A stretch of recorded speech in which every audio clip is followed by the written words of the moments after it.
TINUBU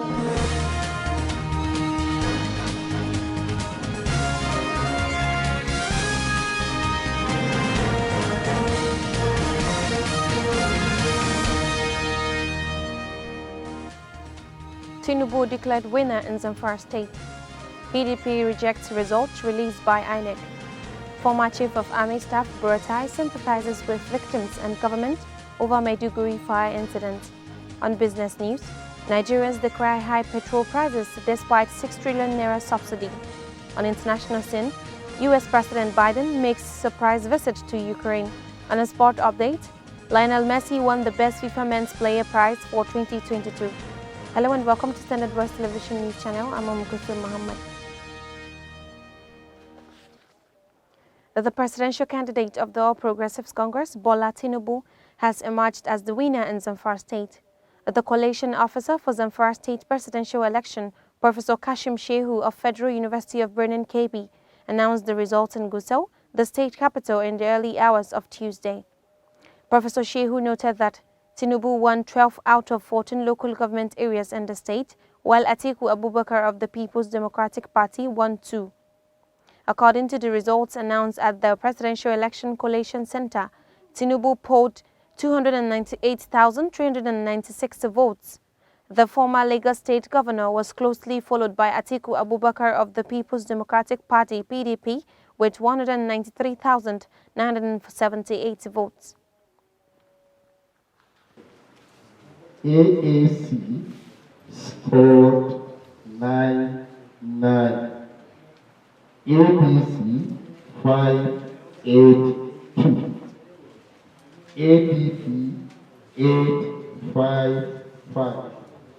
APC 298396.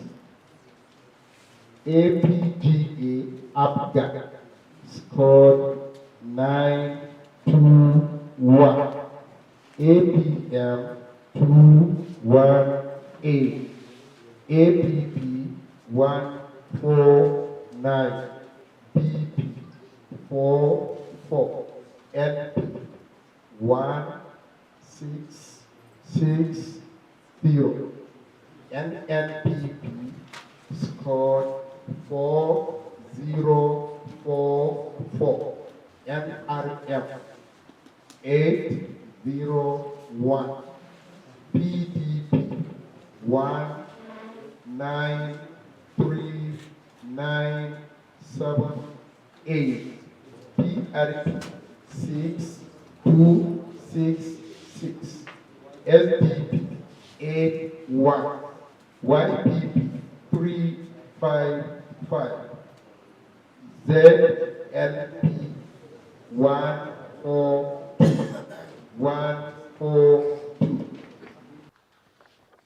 The People's Democratic Party has rejected the results of the presidential election released so far by the Independent National Electoral Commission. The party said its presidential candidate, Atiku Abubakar, has garnered more votes than his All Progressive Congress counterpart, Bola Tinubu, going by the results at the disposal of the party. The party National Publicity Secretary, Debo Olugunaba, in a statement said, as a creation of the law, the electoral body must obey the law. Former Chief of Army Staff, General Tukur Buratai, has sympathized with the victims, families and the Borno state government over the Sunday morning fire that razed the popular Maiduguri Monday market. Chief Buratai, who is the immediate past Nigerian ambassador to the Republic of Benin, conveyed his sympathy in a statement made available to newsmen on Monday in Abuja. He commended the state governor, Professor Babagana Zulum, for his prompt response to the disaster by the donation of 1 billion naira as relief to the victims. He also called on well-meaning and philanthropic Nigerians home and abroad to donate generously towards alleviation of the losses incurred by the victims. Chairman, Chief Executive Officer of the National Drug Law Enforcement Agency (NDLEA), Brigadier General Muhammad Buba Marwa, retired, has commended officers, men and women of the anti-narcotic body for their good conduct, visibility and blocking access to illicit substances during the presidential and National Assembly elections at the weekend. For more on the story, Zainab Abdulwasiu has the report. The agency, as a member of the Interconsultative Committee on Election Security, ICCES, had deployed almost 10,000 personnel across the country during the Saturday election with a situation room at its national headquarters in Abuja for a round-the-clock monitoring of the polls through field reports from offices and men spread nationwide. It is reaction to the preliminary reports collated across all the area, state and zonal commands of the agencies. General Marwa said he is satisfied with the professional conduct of the NDLEA personnel deployed across the country. They are working synergy with other security agencies and, most importantly, ensuring that the electoral process was free from the influence of illicit substances. He charged them to remain vigilant and intensify their offensive action across the country between now and the next election with a view to ensuring that the influence of illicit drugs is removed from the governorship and state assembly elections nationwide on 11th March. Zainab Abdulwasiyu reporting for Standard Voice Television. Thugs on Monday evening reportedly attacked the Presidential and National Assembly Elections Collation Center of the Jos North local government area of Plateau State, chased away the officials of the Independent National Electoral Commission (INEC), thereby disrupting the elections process. For more on the story, Sumaya Dosara reports. An official of the Jos North local government who witnessed the disruption of the election result announcement at the Collation Center confirmed the incident to newsmen in Jos, the state capital.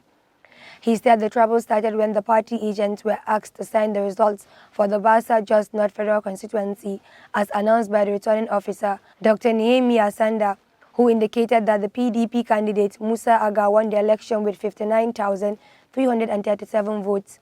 However, the agent of the PRP candidate, who scored the second highest number of the votes with 58,460 votes, rejected the results and insisted that no results would be signed at the Collation Center nor the winner be announced. As the INEC officials were trying to prevail on the party agent to allow them to do their job, the thugs, believed to be loyal to the PRP, invaded the Collation Center and chased the INEC officials away and preventing them from declaring the winners.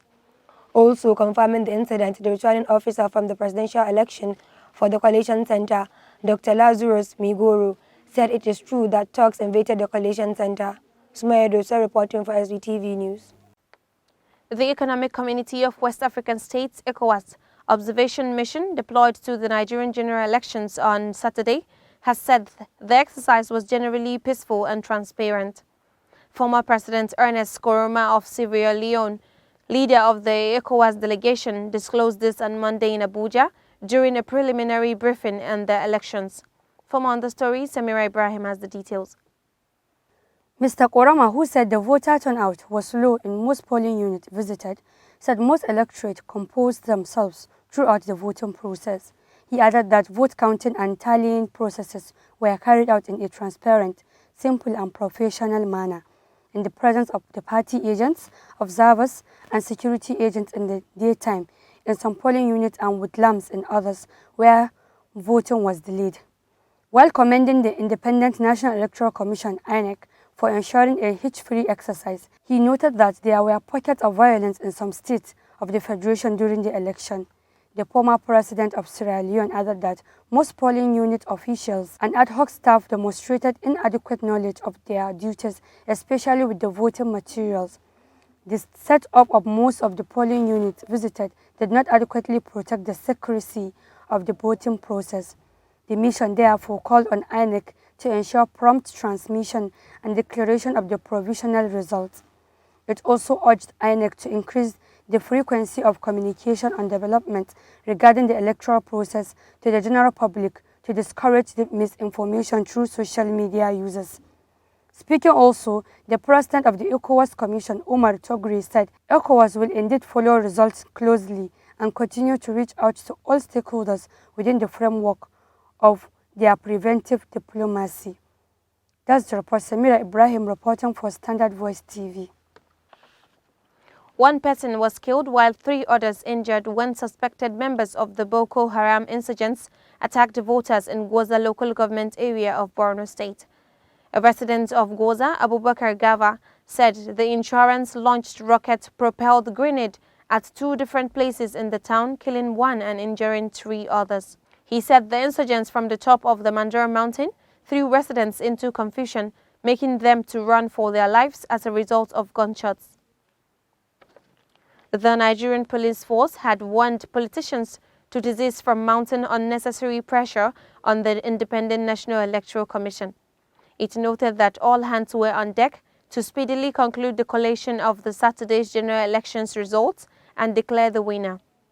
Force spokesman Olumuyiwa Adejobi, in a statement, warned politicians against heating up the polity.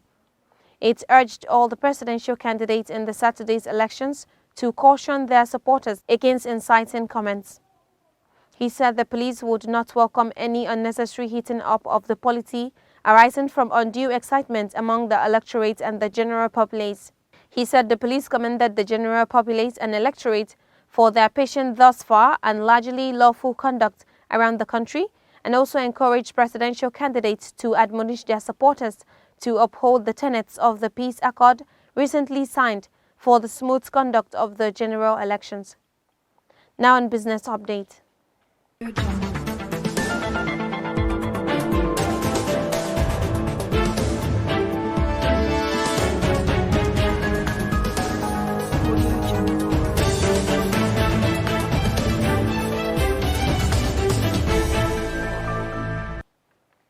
Despite over 4 trillion naira subsidy for petrol in about 18 months, Nigerians are worried that they are not getting the product at the 195 naira per litre official rate.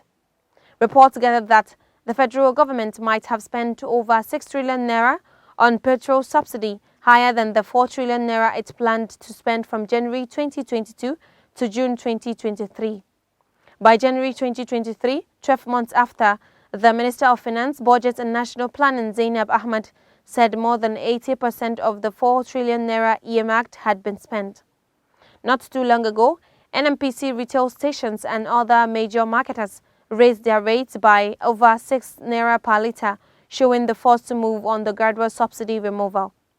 Further providing an update on the subsidy this month, the Group Chief Executive Officer, GCEO of NNPC Limited, Malam Mele Kyari, said about 400 billion naira was spent to subsidize petrol every month, which is about 202 naira per litre.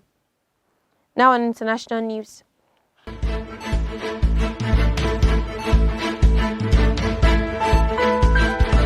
Audio Jungle.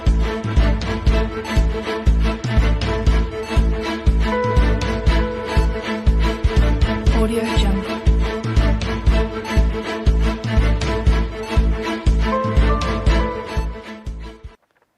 President Joe Biden slipped into Kiev on Monday for the first time since Russia launched a full-scale invasion of Ukraine almost a year ago, demonstrating in dramatic personal fashion his commitment to the country and its struggle as the war enters an uncertain new phase. The highly secretive visit comes at a critical moment in the 12-month conflict, with Russia preparing for an expected spring offensive and Ukraine hoping to soon retake territory. Biden announced $500 million in new assistance, saying the package would include more military equipment, such as artillery ammunition, more javelins and howitzers, and he said new sanctions will be imposed on Moscow later this week. The United States and other Western nations have been rushing arms, tanks and ammunition to Ukraine in the hopes of changing the trajectory of the war. Now on sport updates.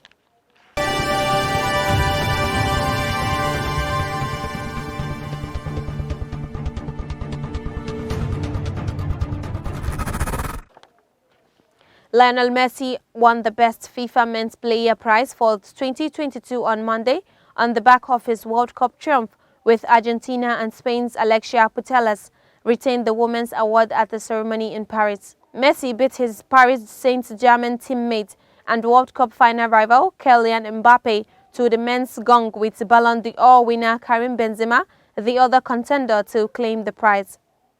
It is the second time that Messi has won the honor, inaugurated by FIFA in 2016, after football's world governing body split from Ballon d'Or organizers France Football. The award, which is voted for by the national team coaches and captains, journalists and also fans, recognizes a year in which the former Barcelona star crowned his glorious career by leading Argentina to victory at the World Cup. Messi scored twice in an epic final in Doha as Argentina beats France on penalties despite Mbappe netting a hat-trick for Les Blues in a remarkable 3-3 draw. And that's all we have a news update for today. But before we go, a recap of the major headlines. TINUBU declared winner in ZAMFARA state. PDP rejects results released by INEC. Former Chief of Army Staff Buratai sympathizes with victims and government over Maiduguri fire incident. On business update, Nigerians declare high petrol prices despite 6 trillion naira subsidy. On international scene, US President Biden makes surprise visits to Ukraine. On sport update, Lionel Messi won the Best FIFA Men's Player Prize for 2022. Thanks for watching. That's all we have on news updates. I'm Mohammed. Have a nice day.